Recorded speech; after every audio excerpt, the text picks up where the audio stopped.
Welcome to BeFM Drama, where we turn great works of English literature into gripping radio. I'm your host, Joshua Cornwell, and today we're bringing you part 4 in a 5-part adaptation of A Dream of Armageddon by H.G. Wells, a classic work of science fiction. In this story, our narrator finds himself seated on a train with a very interesting travel companion, a stranger who has been haunted by vivid dreams, dreams in which he seems to inhabit the life of another man hundreds of years in the future. The man in the dreams was once a powerful politician, but he turned his back on the world in favor of a life of love and leisure on the Italian resort island of Capri with the young woman he adores. In his absence, the world now teeters on the brink of destruction as the powerful nation he has forsaken falls under the spell of a rash demagogue named Evesham. As we return to our story, the tide of war breaks at last over the dream world, and the dreamer finds himself inescapably caught up in a nightmare that deepens with every passing night.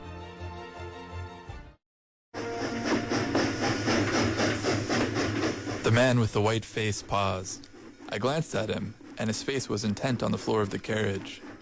A little railway station, a string of loaded trucks, a signal box, and the back of a cottage shot by the carriage window, and a bridge passed with a clap of noise, echoing the tumult of the train.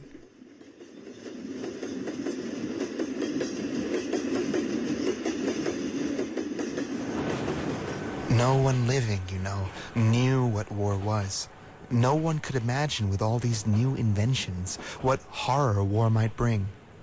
I believe most people still believed it would be a matter of bright uniforms and shouting charges and triumphs and flags and bands in a time when half the world drew its food supply from regions 10,000 miles away. After that, I dreamt often. For 3 weeks of nights, that dream was my life. And the worst of it was, there were nights when I could not dream, when I lay tossing on a bed in this accursed life, and there, somewhere lost to me, things were happening, momentous, terrible things. I lived at nights, my days, my waking days. This life I am living now became a faded, far-away dream, a drab setting, the cover of the book. I could tell you all, tell you every little thing in the dream, but as to what I did in the daytime, no. I could not tell you. I do not remember. My memory has gone. The business of life slips from me. And then? The war burst like a hurricane. And then? One touch of unreality, and they would have been nightmares. But they were not nightmares. They were not nightmares, no. He was silent for so long that it dawned upon me there was a danger of losing the rest of the story. But he went on talking again, in the same tone of questioning self-communion. What was there to do but flee? I had not thought the war would touch Capri. I had seemed to see Capri as being out of all of it, as a contrast to it all. But within 2 nights, the whole place was shouting and bawling. Every woman, almost, and every other man wore a party badge, Evesham's badge. And there was no music, but jangling war songs over and over again, and everywhere men enlisting, and in the dancing halls they were drilling. The whole island was awhirl with rumors. It was said again and again that fighting had begun. And as for me, I was out of it. The time had gone. I was no one. The vainest stripling with a party badge counted for more than I. The crowd jostled us and bawled in our ears. That accursed song deafened us. A woman shrieked at my lady because she wore no badge, and we returned home again, ruffled and insulted. All of my magnificence had gone from me. I walked up and down our rock cell, and outside was the darkling sea and a light to the southward that flared and passed and came again. We must get out of this place, I said over and over.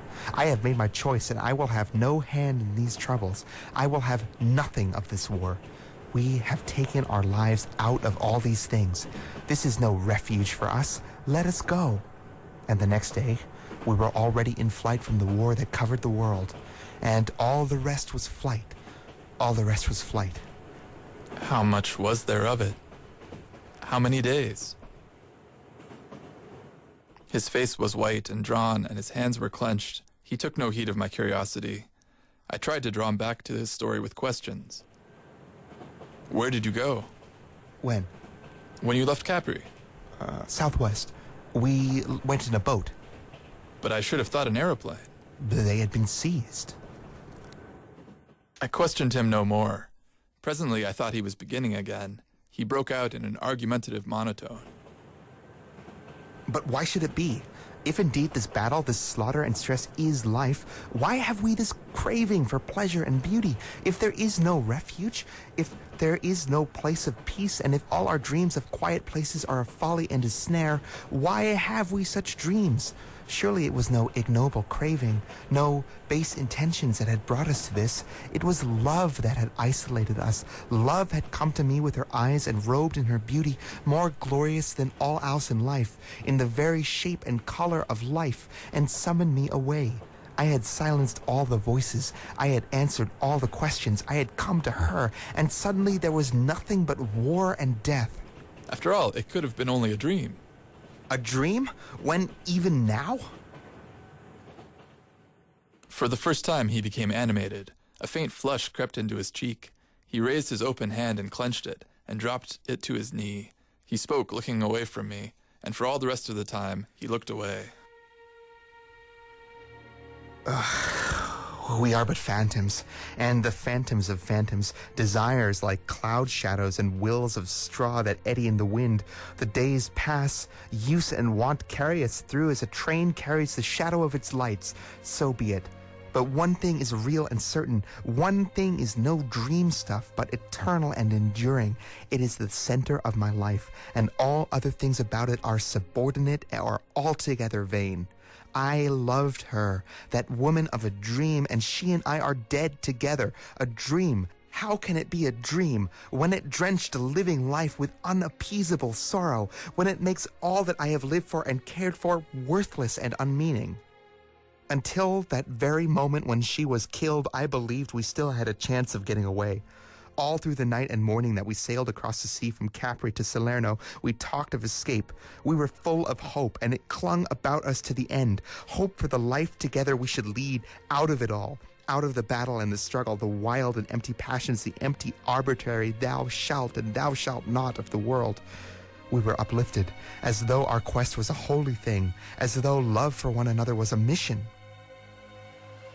Even when from our boat we saw the fair face of that great rock Capri, already scarred and gnashed by the gun emplacements and hiding places that were to make it a fortress, we reckoned nothing of the imminent slaughter, though the fury of preparation hung about in puffs and clouds of dust at 100 points amid the gray. And though we presently saw a squadron of aeroplanes flying across the southern sky, we did not heed it. There it was, a line of little dots in the sky, and then more, dotting the southeastern horizon, and then still more, until all that quarter of the sky was stippled with blue specks.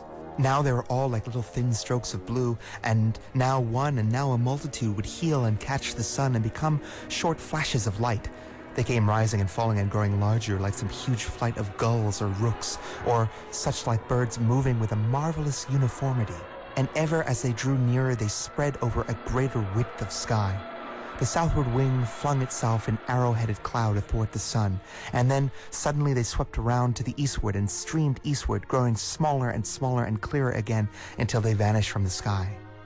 And after that we saw to the northward and very high Evesham's flying machines hanging over Naples like an evening swarm of gnats. It seemed to have no more to do with us than a flight of birds. Even the mutter of guns far away in the southeast seemed to us to signify nothing. Each day, each dream after that, we were still exalted, still seeking that refuge where we might live and love. Fatigue and pain had come upon us, and yet, though we were dusty and strained by our toilsome tramping, and half-starved and horrified by the dead men we had seen, our resolution to escape only deepened. Oh, but she was brave and patient. We went to and fro seeking an outlet over a country all commandeered and ransacked by the gathering hosts of war. Always we went on foot. At first there were other fugitives, but we did not mingle with them.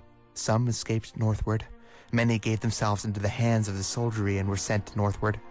Many of the men were conscripted. But we kept away from these things. We had brought no money to bribe a passage north, and I feared for my lady at the hands of those conscript crowds.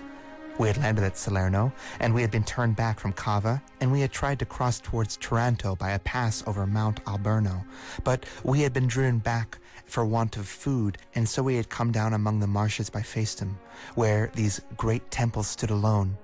I had some vague idea that if I faced him, it might be possible to find a boat or something and take us once more to sea. And there it was that the battle overtook us.